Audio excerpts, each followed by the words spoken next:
EI-1267 Extreme Fights. Description. Overview. Extreme Fights, hereby referred to as EI-1267, is the name of a mixed martial arts TV program that aired in Universe Redacted. EI-1267 was discovered from a series of abandoned tapes and is believed to be the cause of the destruction of 3 solar systems. Appearance. As stated previously, EI-1267 appears to be a mixed martial arts, abbreviated as MMA, TV program.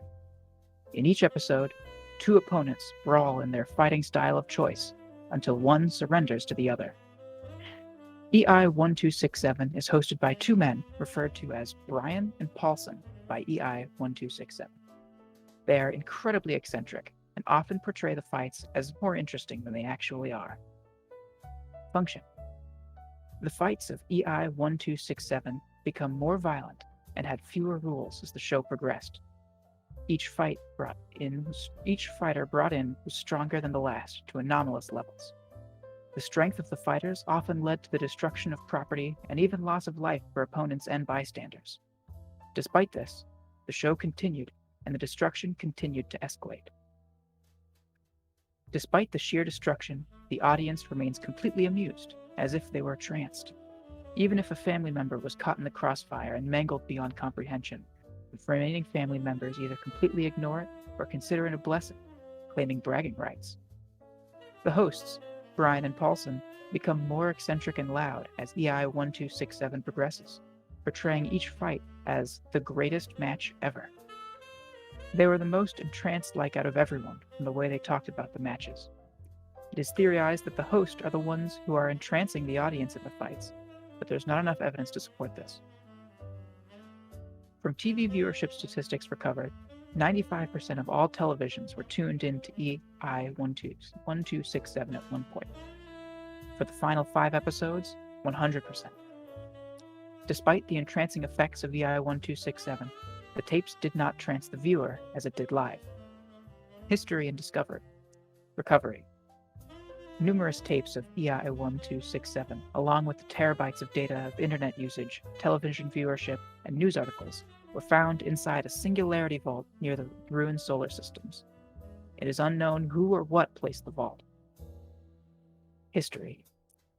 On 2/14/2015, at 2 p.m., the show Extreme Fights began its run on TV. The show was uneventful until the 24th episode, where the ring was destroyed in the crossfire. The episode after that, the ceiling was destroyed and caved in, killing 4 people. At the time, the show did receive some backlash for this event, but was able to continue. It was only time the show received backlash, and for the rest of the show's lifespan, nobody complained about the destruction and death. Episode 27. Half of the audience dies from the collapsed bleachers after the fighter is thrown at it. Episode 28. It happens again. Episode 29. Half the building is destroyed. After this episode, the show is filmed outside. Episode 30. Redacted. The rest of the episodes continue this trend. Episode 34. The entire continent is destroyed. Satellites were used to capture the footage. Episode 35. The moon crashes down into the planet. Every planet also breaks its orbit. On episode 36, the final episode, the hosts completely shift their tone from eccentric to serious, as if they know the show ends here. The fighters' names are not announced. Instead, it is announced they will be fighting for a name. Once the fight begins, the planet was completely destroyed in 12 seconds. The footage was cut off a few seconds later. It is unknown whether or not the 3 solar systems were destroyed in this episode or future episodes. Several days later, the destruction is discovered by the Shriminati, and a team of agents is sent to investigate. Transcripts. It is worth noting that all texts in the caps implies screaming at the top of their lungs. Episode 27. Brian. Welcome, everyone. I'm Brian. And I'm Paulson. And welcome to Extreme Fights. Today we have 2 competitors who are especially pissed off at each other. In this corner, we have the deadly, the obese, the smelly, the crazy, the wicked, the absolute unit, Gary the Guy. And in this corner, he's already had major sex with everyone's mom, including my own. You love him, you hate him, he's the motherfucker. It appears the match is about to start. And there's the bell. Oh, wow. Gary the Guy immediately delivers a brutal uppercut. Motherfucker is not going to like that. And oh my god. Wow. I can't look. Okay, maybe I can because this action is off the hook. The motherfucker just gave Gary the Guy a taste of his power. He has thrown Gary onto the floor and is banging his mother. Oh, Gary the Guy looks pissed now. Yo, he's spinning him around like a frisbee. Oh, snaps. Gary the Guy just shot him through the wall. I think that's a knockout. And it is. Gary the Guy wins. Episode 29. It is time for the match, a history in the making. This is it, the moment we've all been waiting for. This will quite possibly be the greatest match of all time. This is Extreme Fights. You've said it. And this is the fabled rematch we've all been dying for. Gary the Guy and the Pathetic Virgin. As you know, the Pathetic Virgin has challenged Gary the Guy to a rematch to reclaim the name once stolen after his painful defeat just days ago. Sounds like a match is starting. Let's see what happens. And the bell is rung, and wow! The Pathetic Virgin does not wait around. He's pummeling Gary the Guy. Oh, but the guard was let down as Gary the Guy threw his signature virgin-killing uppercut. Wow, Brian, some of his blood flew into my eyes. That's what I like to see, Paulson. But look, it seems like the Pathetic Virgin isn't done yet. Wow, he goes for a punch but is denied by Gary the Guy. Oh, and oh my god, he's doing it again. The same move that took out the Pathetic Virgin last time. And boom, thrown at the wall once again. Oh, snaps. Seems like that's not going to work this time. Unbelievable. The Pathetic Virgin gets up like it was nothing. He's grabbing a piece of the debris now, and boom, that's a direct hit. We'll need to see an instant replay on that. Look, Gary the Guy's lost 5 teeth from that. Gary is spinning directly towards the Pathetic Virgin, and oh, not so signature anymore. Seems like the Pathetic Virgin just delivered a Gary-killing uppercut. Gary appears to be down. But wait, it was just a ruse. Gary the Guy comes up from behind and does the same spinning move. Oh wow, you think you can see it coming, but Gary the Guy does not disappoint. He loves toying with his prey. And boom, thrown at the exact same wall. Seems like the wall couldn't take it, and the wall is collapsing on top of the Pathetic Virgin. Looks like a knockout, folks. And it is. Gary the Guy is victorious once again. The Pathetic Virgin keeps his new name. Are you ready for the greatest match of all time? Yes, Paulson, I am. Nothing can give me more pleasure and satisfaction than watching these extreme fights. You know it, bro. After this fight, I think I can die happy. Me too, Brian. But let's not waste any more time, because I literally cannot wait another second for this fight. Me neither. Forget the bell and just start already. Hold on, Brian. We still need to introduce the and there's the bell. Wow! Immediately, Mr. Victor goes for a swooping aerial kick. And kaboom! Oof. It seems like the ground's sundered, but not for Professor Payne. Wait, where's he going? His intellect outmatches anyone on the planet. I think he may have already discovered Mr. Victor's weakness. Wow, this match is getting tense. And I don't think Mr. Victor is willing to let Professor Payne carry out whatever plan he has. Ooh, shot in the eye with a bazooka. Professor Payne will not let that one stand. It seems like he's unleashing his signature move, radioactive waste. Wow, Mr. Victor's not gonna like that mutation. Seems like Professor Payne is about to carry out his plan. What's he doing with that volcano? No frickin' way! He just made a gun out of that volcano! Ready? Aim and fire! Mr. Victor just got shot with 2,000 degrees of molten lava. Seems like Mr. Victor isn't so victorious anymore. And yes, it's a knockout. Professor Payne is the champion at the cost of his eye. Episode 35. Oh, my viewers, the sheer pleasure you will gain from this fight. This very well may be one of the most extreme fights we have ever had. Now, on the side of this planet, we have the Keppuruña, and all the way over here, we have thunder. The lightning and the gibberish indeed. Let's bear witness to this fight prophesized 1,000 years ago. And there's the bell, my friends. Oh, and they're already going at it.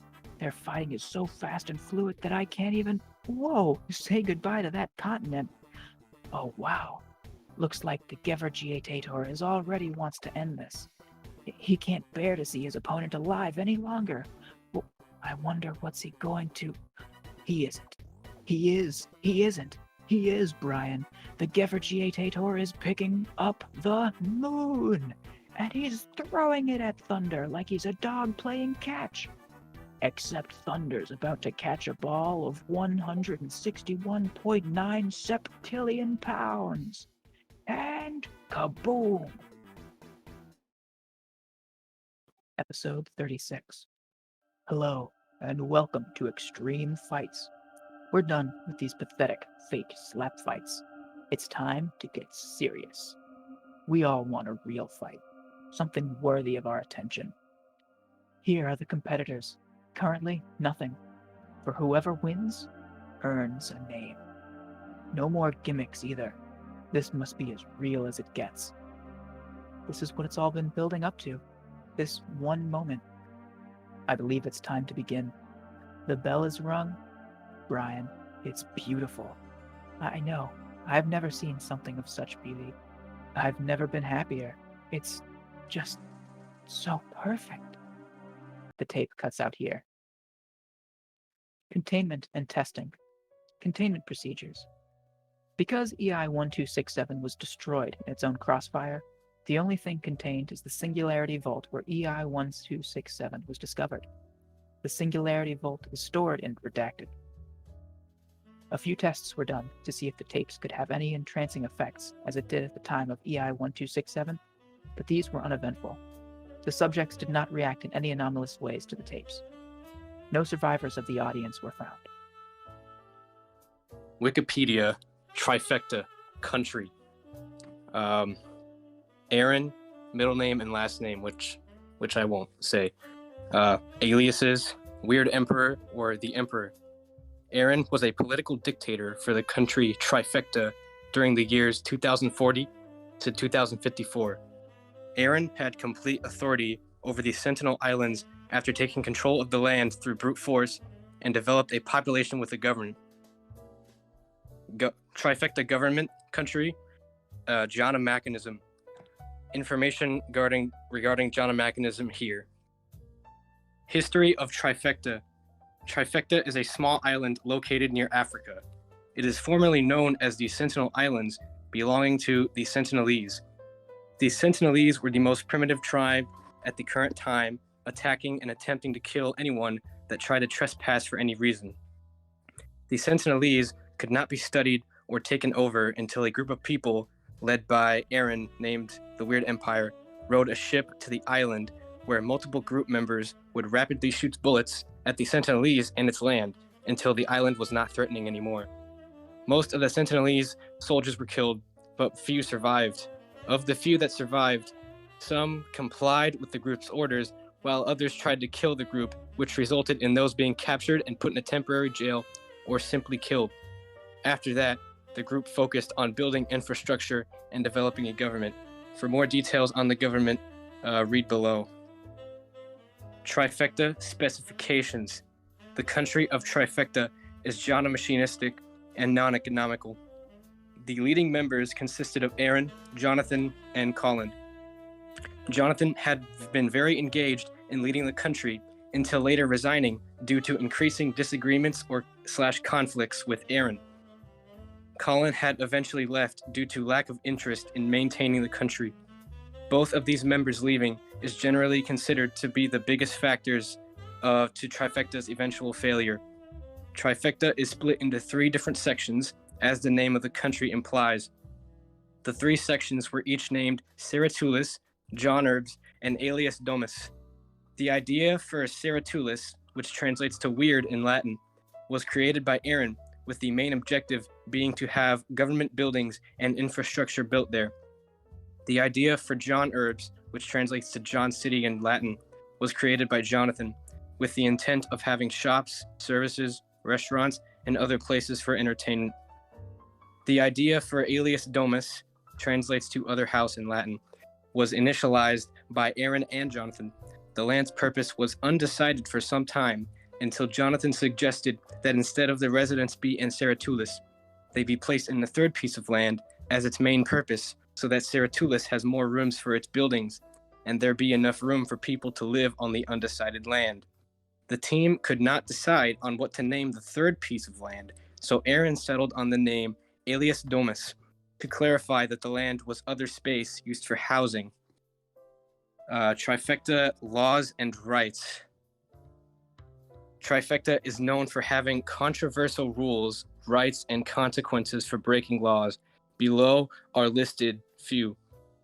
All drugs are legal, but not encouraged. Initiated at the beginning of country. All guns from any place or of any kind are allowed only with extensive proof of responsibility in the form of a license. Unlawful use of guns, such as intentional harm or murder without good reason, will result in severe punishment, including extreme time in a prison or death. Initiated at the beginning of country. All BB guns will have the same circumstances as real guns, except BB guns would not need a license to use. Initiated in 2043, when people were using BB guns too unlawfully. Trifecta religion.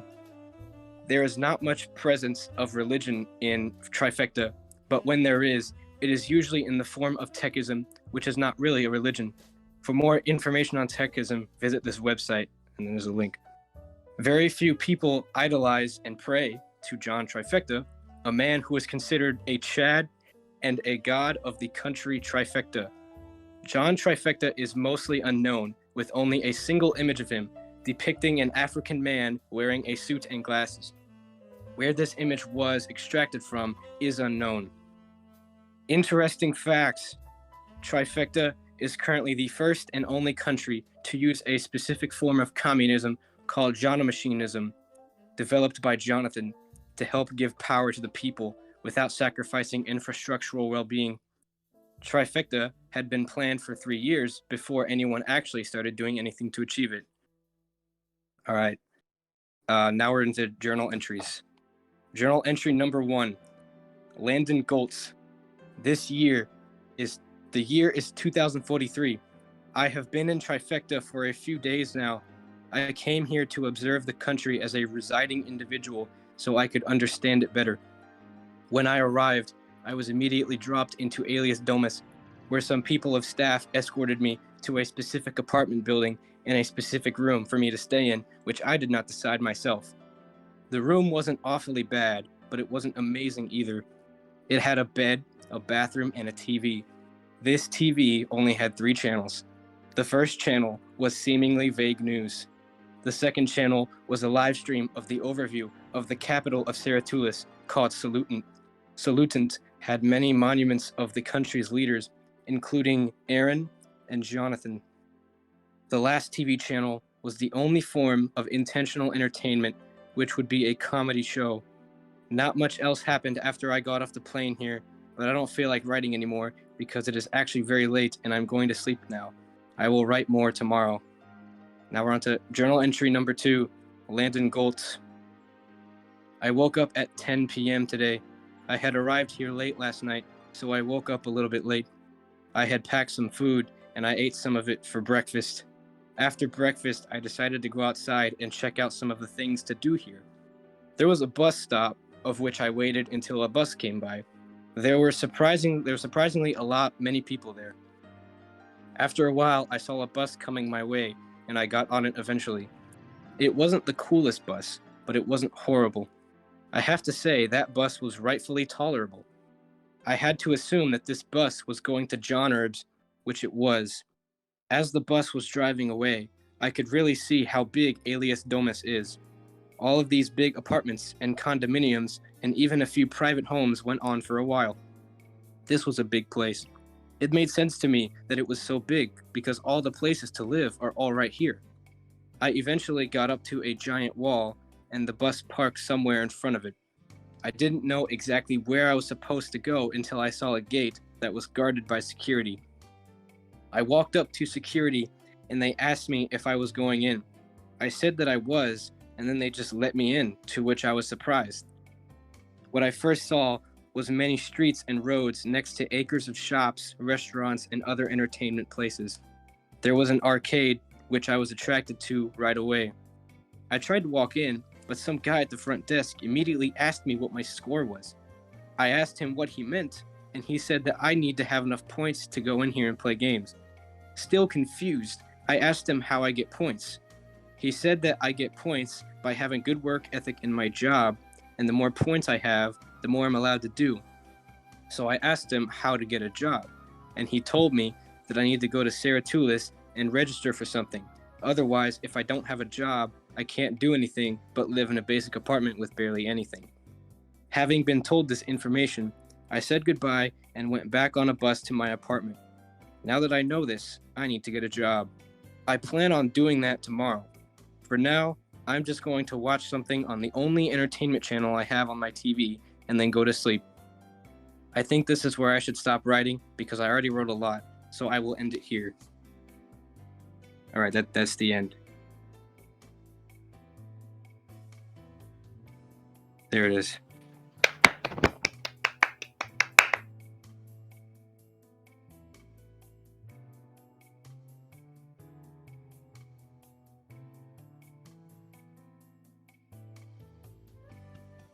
Oh, I should read the extra note?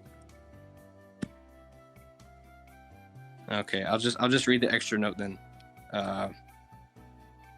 Basically, I made this document up from concepts that I already had in mind and from the actual lore between me and Weird Emperor. It is a little bit short, and I could add more, but I didn't have much time to finish because I started something very similar to this a long time ago, and I decided to finish it just the day before it gets read. I don't fully expect to win the contest with this, but I hope everyone, including Weird Emperor and Cullen, likes it. I also didn't want to add more, because if it gets read, because before it gets read, I didn't want it to be rushed, and not as good as I wanted. So yeah, that's the extra note. SL005, the coordinates of Earth. Description, overview. The coordinates of Earth, hereby referred to as SL005, is the constantly shifting position in space where Earth resides. What makes this an anomaly is that throughout the multiverse, these coordinates are far more important than one would imagine. Despite the fact that different universes can form vastly differently, there is nearly always at least something of importance in this precise position, regardless of how the rest of the universe was formed. Appearance. After exploring a sample size of 10 trillion universes, it was found that in all realms, except those where the laws of physics were different enough from the standard to prevent regular astronomical objects from forming outright, there is a planet directly on top of SL005. This planet is typically referred to as Earth, whatever universe it is in, due to the term being popular in multiversal standard. Typically, it orbits a star with a median of 7 other planets, and is in its Goldilocks zone, for which it is typically characterized as a blue marble with a wide array of biomes. That said, the common depiction in culture is a bit of a misdemeanor, as even the numerous factors regarding atmospheric conditions, differing geography, and alien ecosystems affect its habitability and the appearance drastically even. There is admittedly an unnatural trend towards its most common depictions.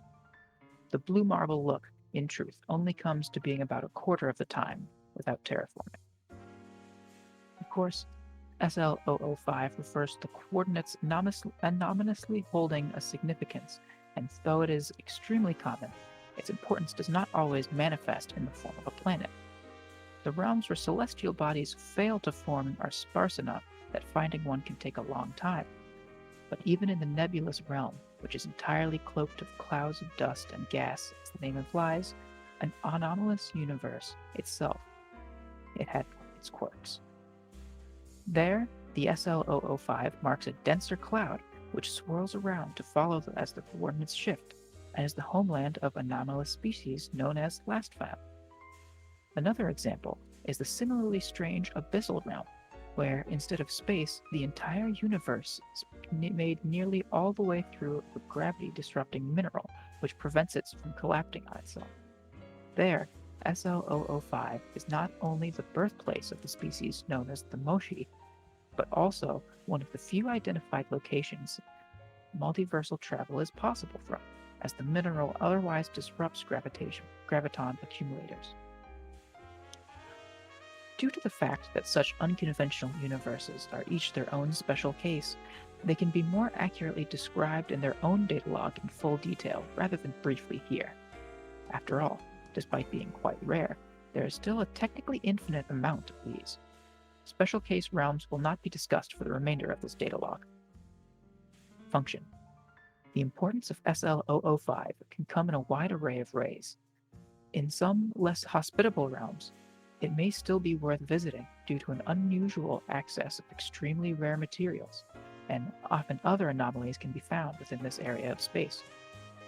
By far, the most notable function of SL005, however, is the fact that it is usually living.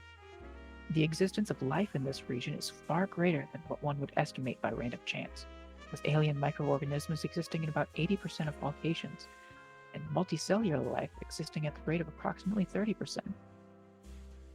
Typically, cases within the 15% range, where microorganisms can exist but multicellular life fails, the world is considered to be uninhabitable by the majority of sapient species, but also a prime target for relatively inexpensive terraforming or habitat construction compared to other worlds. Within the 30% of cases where multicellular life naturally occurs, settlement is far easier, but consists in about a third of such universes will still have to deal with unconventional hazards, which depend greatly on just what the particular instance of SL005 in question is like. In the other 2/3 of cases where multicellular life can exist, or approximately 20% of all total universes, sapient life happens to develop within SL005 on its own. This is about 4 orders of magnitude greater than the percentage of realms in which sapient life has been found if you exclude this region. In realms where sapience develops in SL005, approximately a quarter of these cases appear post-extinction, having wiped themselves out before being found. Interestingly, this number does not seem to change much as time goes on. This may be due to colonization of space allowing a species to survive one of their worlds going through an extinction-level event, which makes the eradication of a species as a whole far harder. Of the remaining fraction, this leaves 15% of universes in which SL005 has living, intelligent life. Within this, humanity appears overrepresented, occurring solely by itself in 10% of all universes, and appearing alongside other sapiens in 3% of all universes, leaving 2% in which SL005 is home solely to non-human sapiens. In the universes where sapient species have evidently existed before but went extinct, a similar distribution can be determined. For a breakdown of the above, there is a planet SL005 in all universes where celestial bodies can form. In 80% of these cases, there are alien microorganisms, and it can be easily terraformed. In 30% of cases, however, terraforming is not needed, as complex life can just exist. In 1/3 of those, settlement from coordinates in said universe may be hard, but in 2/3 of them, or 20% of all realms, it is habitable enough that sapients exist. In 15% of all universes, humanity is the sole species inhabiting these coordinates. In 3%, humanity exists alongside other sapient races. In 2%, the coordinates are inhabited solely by non-human sapients. In 5% of the realms that are accounted for, the sapiens of the realm went extinct. History and discovery. Recovery. Due to the nature of SL005, a largely disproportionate number of civilizations first rose out of this region, including the Shrumanati itself. This point in space exists throughout all realms, and as such, its recovery is more akin to realizing its existence and omnipresent importance, which occurred in 996A3 as the Shrumanati first began to explore and document other realms. History. As the only known region of space where you are guaranteed to find something of value, as well as the most easily accessed due to proximity, it is frequented by multiversal travelers, and when settling a new universe is often the first place to be surveyed. For the most part, it can be left at that, but in 20% of all cases, there's a large elephant in the room.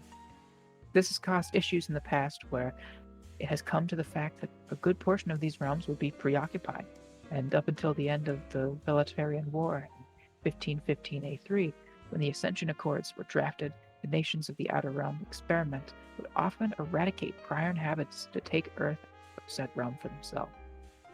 As part of the peace designed to prevent further acts of slaughter towards primitive nations, the Ligurian Confederacy agreed to the Accords, and the rest of the multiverse at the time signed on. The Ascension Accords are thus an agreement that plays a major role in influencing the instances of SL005 where life is present, which, to summarize the states following. On matters of definition, multiversal nations are defined as any nation which has colonized another universe, or has had the ability to do so, or has had the ability to do so to scale, and has interacted with other multiversal nations. Advanced societies are defined as the inhabitants of a universe which is not yet capable of visiting other universes and has either colonized one other star system or has been exploring other stars for at least 50 years. Primitive societies are defined as those which have not entered the multiversal age and do not meet the criteria to be classified as advanced societies. Lesser societies are defined as a term encompassing both advanced and primitive ones. On multiversal rights, lesser societies may not be contacted outside of the ordained processes described in these accords. In addition, any act of aggression towards one constitutes making early contact, but has twice as harsh of penalties. Should this occur, the right to intervention is reserved solely to the Shrumanati. Lesser societies, which consist solely of one species, if they have colonized the entirety of their home star system, may be contacted by a multiversal nation at will if, according to the Shrumanati census, its demographics are at least greater than 75% of said species, or another with less than 15% genetic variation from those lesser society in question. On matters of the advanced societies may be contacted and given the choice to assimilate into a multiversal nation or be granted technology to become one themselves with a 2/3 vote. If this fails, but the vote is at least 1/3, then they may not be given the technology to travel between universes, but may be contacted to be gradually given the knowledge in order to develop over time with supervision of the Shrumanati. Advanced societies are granted another vote if, since the last one, they have doubled their population. If this fails, then nothing changes until it doubles once more, at which point one final vote shall occur, which, if failing, their protections are removed. Espionage against advanced societies is allowed for the purpose of gathering intel with minimal disruption only, and not for extraction of resources, including anomalies. This may only be done from a distance if they have not yet been contacted. On matters of the primitive societies may not be contacted outside exceptions listed in this section. If a near extinction event, which would eliminate at least 50% of all life, is to occur, then interested nations may call for a vote, as if they were an advanced society, in order to preserve them.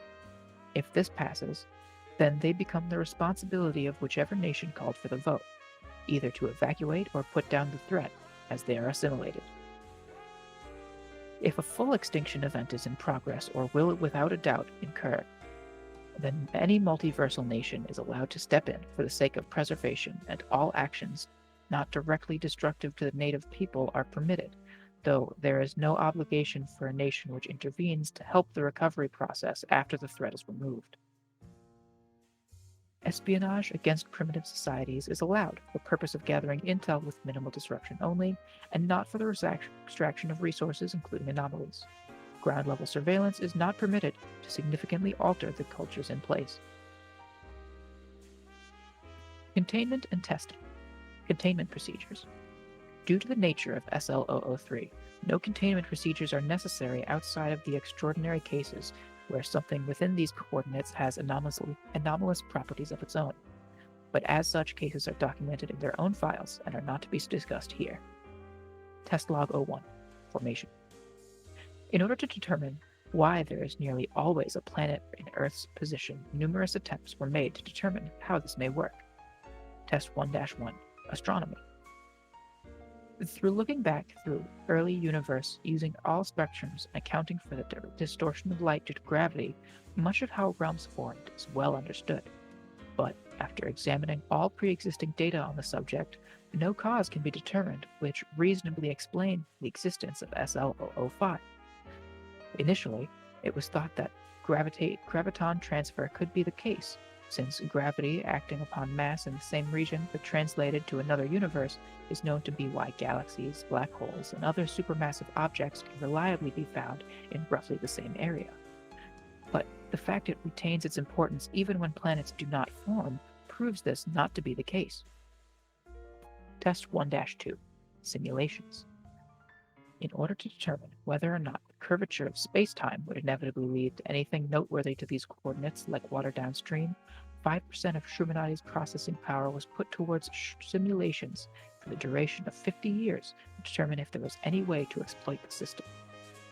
Unfortunately, despite simulating every particle within a total of 5,358,931 universes from the Big Bang to modern day, accounting for gravitational transfer and using some with unconventional laws of physics, the simulations yielded no answers. Even a smaller subset of tests which made assumptions about starting conditions that would increase the likelihood of a planet forming on SL005 only had an occurrence rate of 0.016%, which, though many times higher than random chance would expect, is nowhere near being able to account for the practically guaranteed rate being observed. Test 01-3, Time Vision. The final attempt to find the reason behind the existence of SL005 was made by looking back in time to the beginning. This is done through using a human test subject who was given an instance of DO132, the chromatic tone, and told to look as far back as possible, while brain activity was monitored to immediately administer PO-019 instant kill solution, as if thoughts of using it to escape or resist experimentation arise. In an attempt to empower the anomaly to get past its known limitations and look further than usually possible, the room was filled with carrier particles of the anomalous force associated with time, which is often detected from anomalies of the type.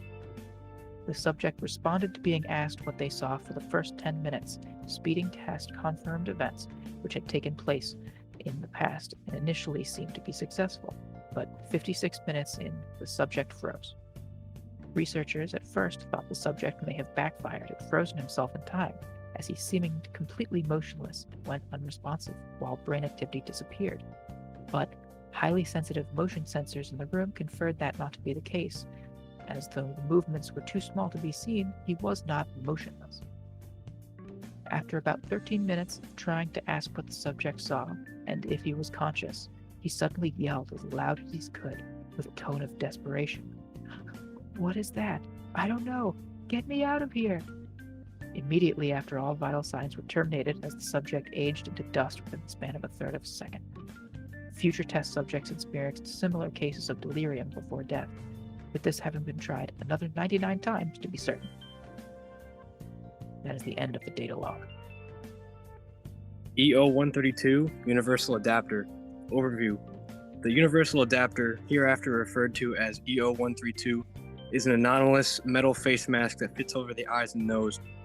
It is engraved with intricate stylings of varying bright colors on the wearer's left side of the mask, and which slowly trail off into the featherless gray right side. EO-132 seems to be able to resize itself to fit anyone who tries to wear it. While EO-132 is being worn by an individual, they gain the ability to take on properties of any entity or object they come in contact with. Effects. While an individual is wearing EO-132, their eyes take on an appearance resembling the designs on it, with the left eye becoming misty and colorful, and the right eye becoming dull and flat. When this individual comes into extended contact with any object or entity with their hands or similar appendages, they will begin to exhibit properties of the object or entity over time. For example, while holding a stone, the skin of the individual will slowly begin to become tough, and their density will increase.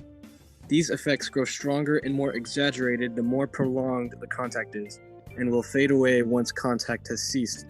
If physical contact remains unbroken for a significant amount of time, the wearer is typically unable to revert any changes made to themselves, even after EO-132 is removed. EO-132 remains unaltered throughout any transformations the wearer undergoes. History and discovery. Recovery. EO-132 was discovered in universe blank in sector blank.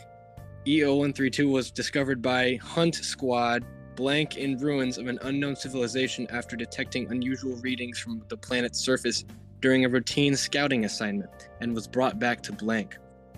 History. EO-132 was discovered on a pedestal in what appeared to be a shrine or temple. Surviving art on the walls appeared to depict an individual wearing EO-132 in a leadership role. Further investigation in the surrounding region found, notably, a blank whose body had turned into solid gold. Attempts to revert this transformation failed, and the statue was later blank. Containment and testing. Test EO-132A. Conditions. Subject was ordered to wear EO-132 and instructed to hold a bottle of water in their right hand. 14-0, I think that's minutes. Subject's skin is observed to be transparent in some locations, showing blood vessels and musculature. 39 minutes. Subject's eyes become glassy and begins to uncontrollably cry and drool. Subject removes EO-132. Test EO-132B. Conditions. Subject was ordered to wear EO-132 and instructed to hold a 500-gram bar of pure iron. 17 minutes. Subject's skin begins to gray, and subjects report difficulty in moving their limbs. 40 minutes. Subject loses the ability to move arms and legs and is only able to move eyes, mouth, and fingers. Skin has acquired a metallic sheen.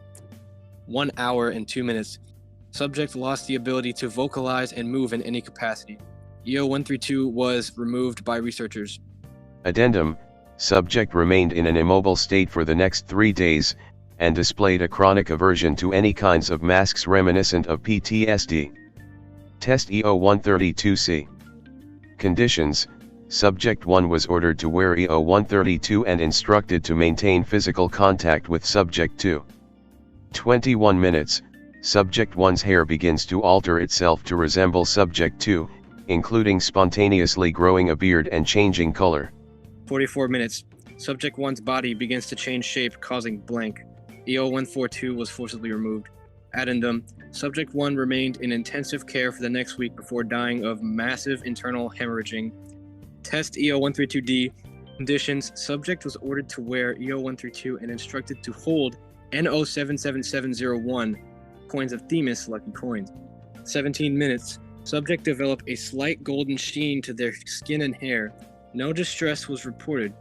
1 hour and 5 minutes. Subject's eyes began to glow with a dim yellow light. At this time, a gaseous neurotoxin was released into the chamber. Blank. Subject remained unharmed. After venting the gas, the subject removed EO-132. Addendum. The subject retained these traits after removal of EO-132. They have been referred to as the Hunt Overseer awaiting assignment. NL-918 Keppuruña Outpost. I don't know if that's how you say it. Description. Overview. The Okay, hold on. I gotta get it down. The Keppuruña.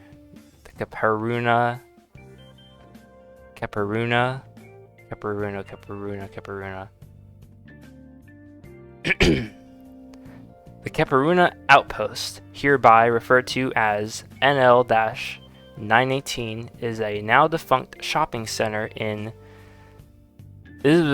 system UID ADNFGLBW3Y R0.00103356775383629409 theta 2.26495408577544348049 phi 6.023468849336692544273.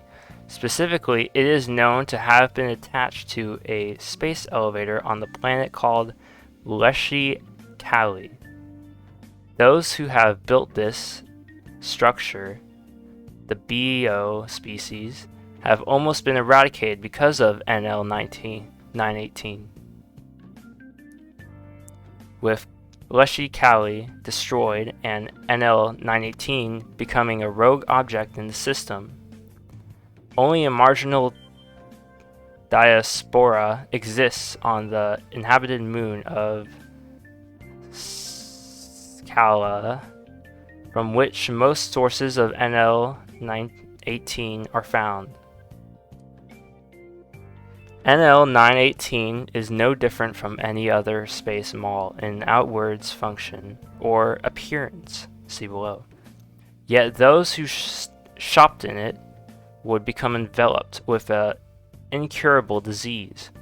Those infected would quickly become bloodthirsty against their own acquaintances, eventually leading to the murder of both self and surroundings. Other symptoms are degradation in mental thought, manic episodes, and high blood pressure. This disease is not contagious in of itself. The symptoms were what led to the demise of the planet. Appearance. The features of NL-918 are typical of those from intergalactic civilization stations.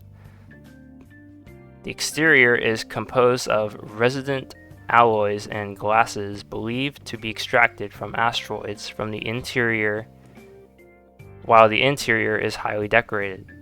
The commercial center bears a toroidal shape, while the central control ship is linear. All elements show signs of wear. Approximately a third of the glass is shattered. Some holes have been torn through the hole, and no energy nor oxygen is present. NL-918 hosts a ground floor, 6 extra levels, and a balcony. A space elevator connects the base to the Leshi Kali, always keeping it in a fixed spot above the planet. The reasoning behind this will be explained shortly. Each floor has a specific theme. The ground floor is for clothes. The second floor is for furniture. It remains unclear how it was transported. The third floor is for miscellaneous goods. The fourth floor is for toys. The fifth floor is for electronics. The sixth floor is for leisure. And the seventh floor is for restaurants. The balcony is meant to represent a typical park on Leshi Kali, with tropical fauna and flora scattered throughout. All have since perished. Function. Being a shopping mall in space, the surface function of NL-918 is to act as a place where one can go to obtain goods for prices unheard of across the system. A wide array of amenities and necessities. Alright.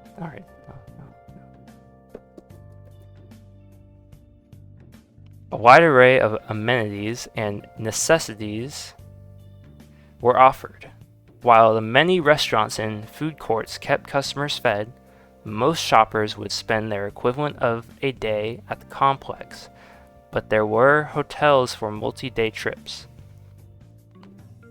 Later in its operations, these would be increasingly used until any vacancy was taken in just minutes. A pool and a movie theater also present, with a water slide connecting the balcony to the former. The true function is as a disease of sorts. Extra-physical droids, NL-918P, of nanoscopic scale were scattered around this specific area above Leslie Cali.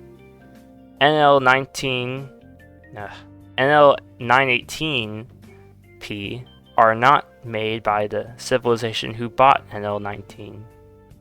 How do I keep saying that? NL-918. The latter was simply used to exploit the effects.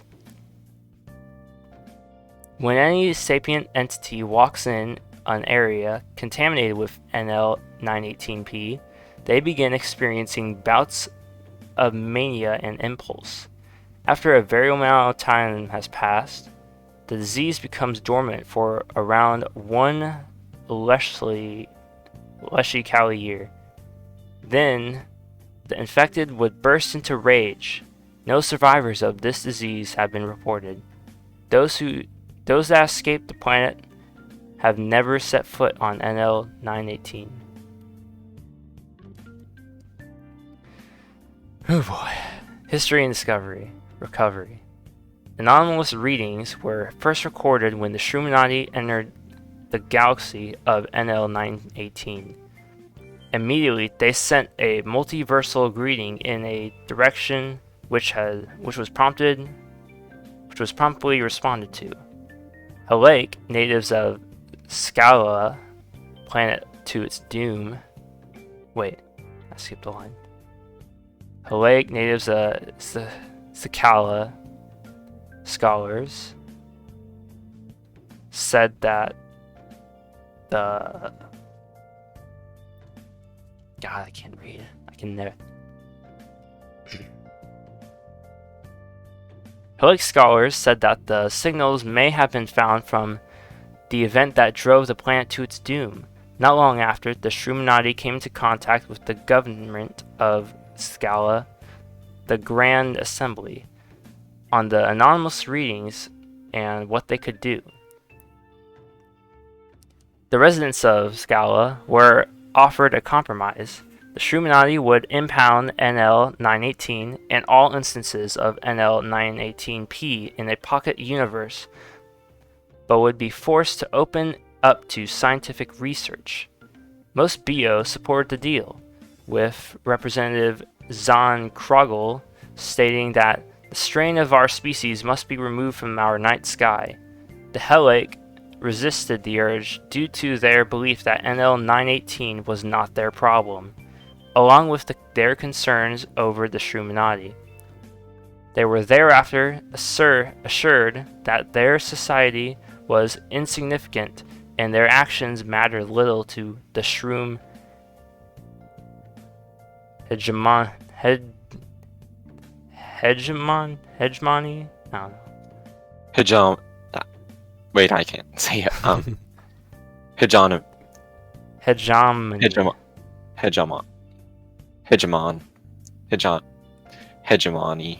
Hegemony.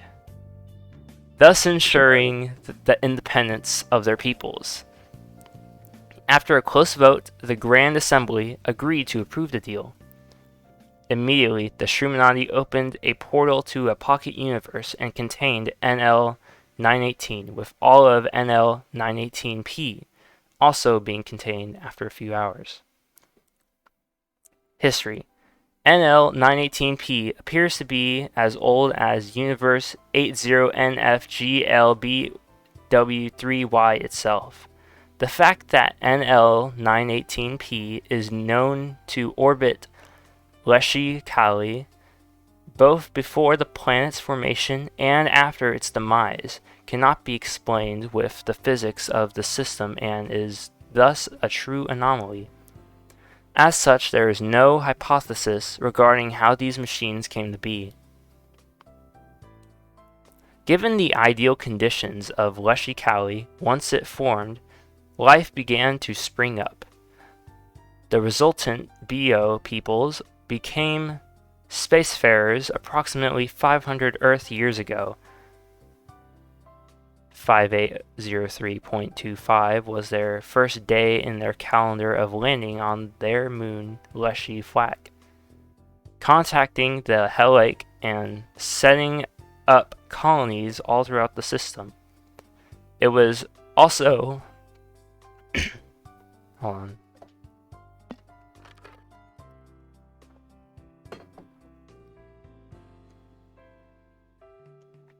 It was also around this time that the planet united under a single empire with the corporation of Apaja. I'll say Apaja Apaja I as Emperor of Leshy Cali. I gotta reread it. It was also around this time that the planet united under a single empire with the cooperation of Ipaji I as Emperor of Leshy Cali. On 7030.64, a group of researchers began to study an unusual illness that infected two independent spacefarers. Both anonymous individuals had impulses of dangerous behavior, leading to their deaths. Analysis of their brains revealed that something had acted on them, but NL918P, which had no mass or detectable energy, and its enraging property remained undiscovered. It was soon discovered that they crossed a very specific point above the surface of the planet, and tests on lesser fauna revealed that there was a disease from this region. Duke Nilasoro of Rezaline began planning the mall after this discovery, believing the psychological properties of this location would make all customers consume more goods. He censored the researchers' findings to prevent outcry. He used much of the funds meant for public investment on this project, citing it as promoting economic growth. Nilasoro was right. All of the travelers were experiencing a mild craze in the store due to the overwhelming presence of NL918P. The disease entered its dormant state for those returning home, silently clinging to its victims for about one Leshy Cali year. On 7263.25, a terrorist blew up a critical highway, killing 962 and injuring 3,759, apparently as revenge. This is accepted to be the beginning of the activation of NL918P. More incidents of violence sprung up over the coming days, and scientists were quick to identify the existence of NL918P, but it was too late. The disease had already infected most of the BO. Duke Nilasoro was the first leader to be ill, immediately plunging his territory into anarchy. 32 days after the incident, 7263.55, the Emperor Kelly II became infected. He ordered by decree the usage of nuclear propulsion and weaponry to destabilize the orbit in an attempt to kill all who had wronged them, leading to Leshy Cali crashing into Yizuloka Koshi the star.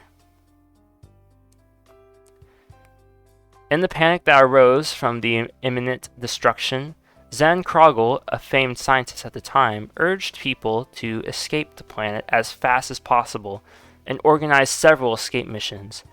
57,943 residents were able to successfully escape to Scally, where they received shelter. Halfway through. Containment and testing. Containment procedures. NL918 was stored alongside all instances of NL918P in a miniature pocket universe as previously mentioned. There have been several tests on its properties. Test log 1. The first experiment that the Shroomnati underwent was determining the age of NL918. To do this, a specimen was placed in a specialized computing machine and its fundamental properties were observed. Sample has been loaded. Initiating age identifier program. Enter universe code 80N FGLBW3Y. Enter output format GYA. Begin age analysis YRN Y. Loading, analyzing strings, analyzing physical properties, calculating. Analysis completed in 4,862 milliseconds. Age of object is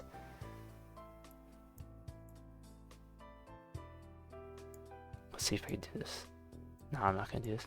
12089273647.8906234 years.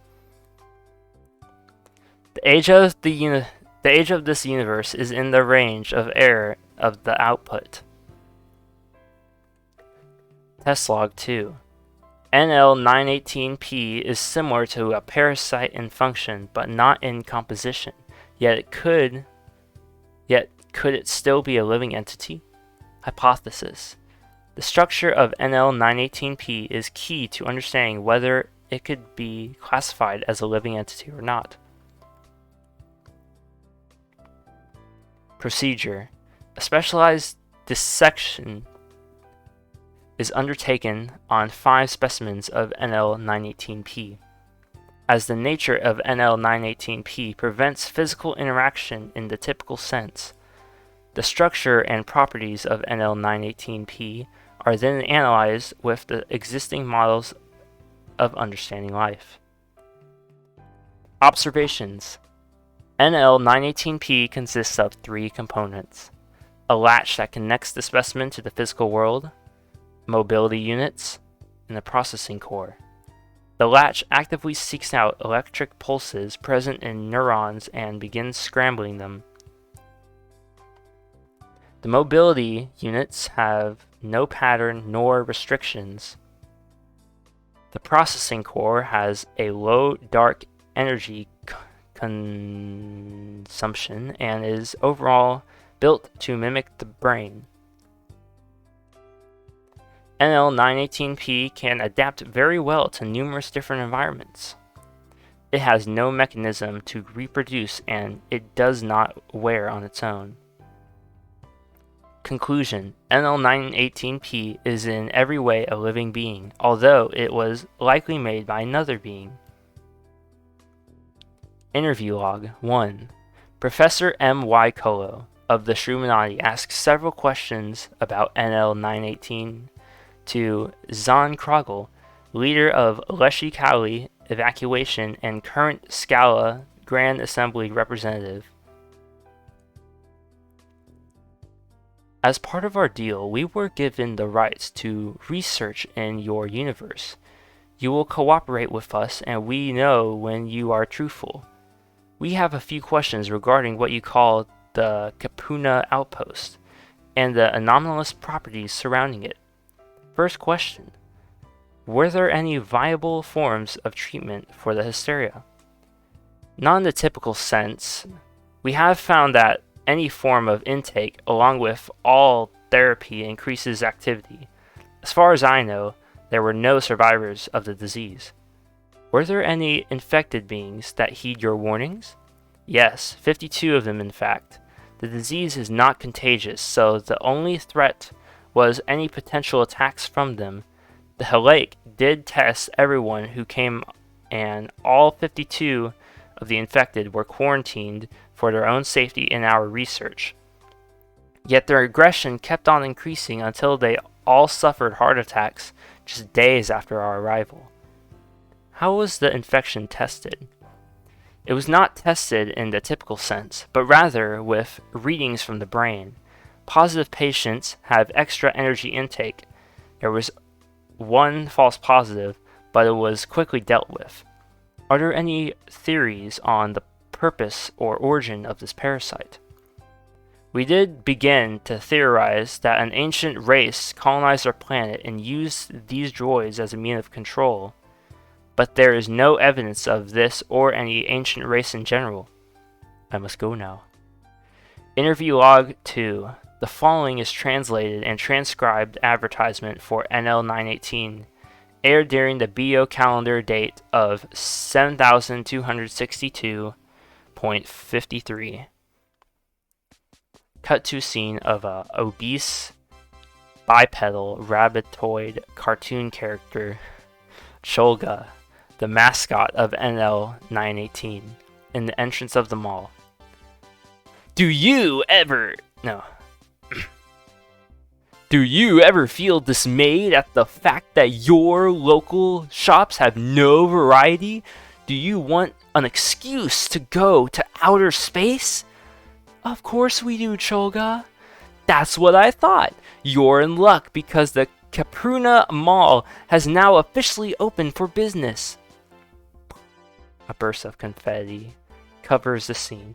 Everything you can imagine is here. Clothes, food, toys, you name it, it's here. The space elevator is at 20 Charm Pike in Resolane City off of Highway L.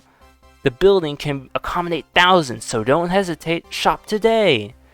Keppuruña, we love you. Damn those rancid land shops and praise be Kahuna. My life for Keppuruña. The Outpost Corporation is not responsible for any injuries that may happen to customers. Addendums. Addendum 1. All names are transcribed to 84% approximation, as the phonography of these beings differs from their human and shroom counterparts. Addendum 2. This document is not sponsored by NL918. The prices were the best in the system during operation, likely to attract the most customers possible. Addendum 3. Unless otherwise stated, all specific dates are Leshi Kali calendar system. Year, day. Or year. Wait, year, day. A year is 102.7752 Leshi Kali days, or 653.9034 Earth days. PO-917-1 Antiwater. Description, overview. Antiwater, hereby referred to as PO-917-1, is an anomalous fluid of uncertain origin which appears to be ordinary water, but under certain conditions where water would normally react in a given way, this anomalous fluid will do the opposite.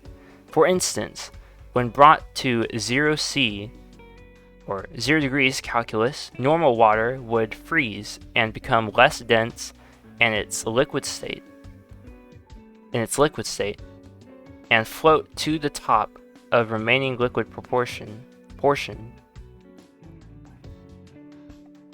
Under the same condition, PO-917-1 will instead become more dense and sink to the bottom. Likewise, upon evaporating, rather than expanding as ordinary steam would, the substance's gaseous state will condense into a smaller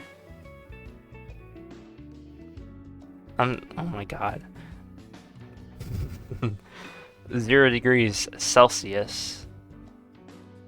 Where was I?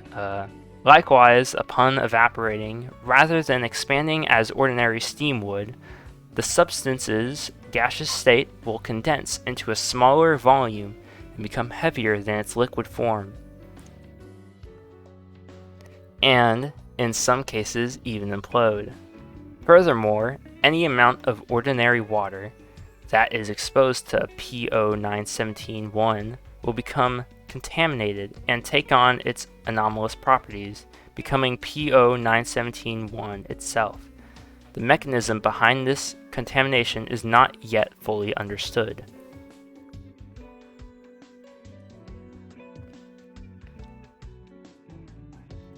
Appearance. PO917-1 can be differentiated from ordinary water by sight alone.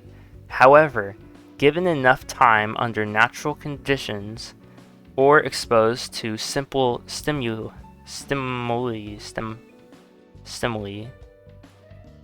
in a laboratory setting, such as changing temperatures, its strange properties become immediately apparent. Function.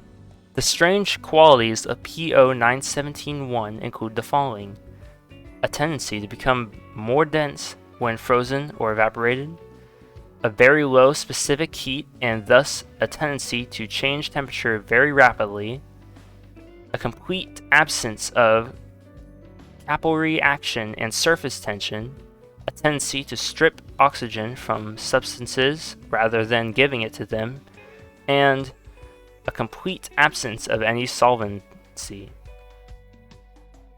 Due to the immersion of these properties, which most known life forms depend on to exist, the cells of any organism which comes into contact with this substance will lose the ability to function properly, causing the organism to break down and die in a time span ranging from seconds to days. Depending on the size of the organism,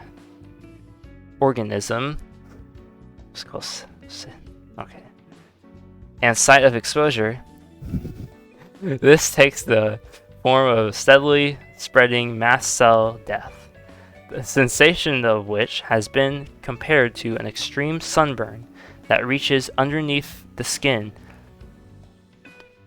The affected body part also experiences extreme sensitivity to the temperatures. Oh my god, I cannot read.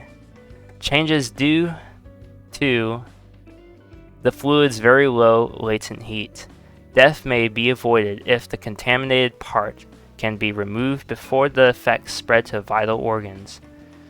Due to the effects of PO917-1 also killing microorganisms, with the affected organism and the substance not acting as solvent, dead organisms affected by the fluid break down extremely slowly on a time scale of years to centuries.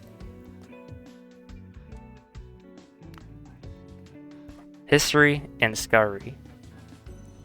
Recovery.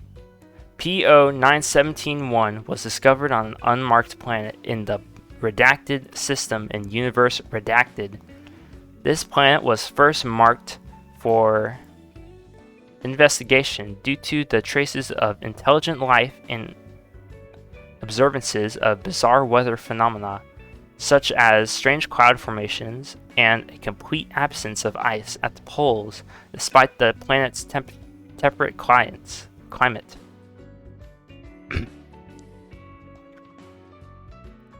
Upon initial viewing, this planet had obviously been inhabited by an intelligent species at one point, and since became devoid of life, and had been for some time.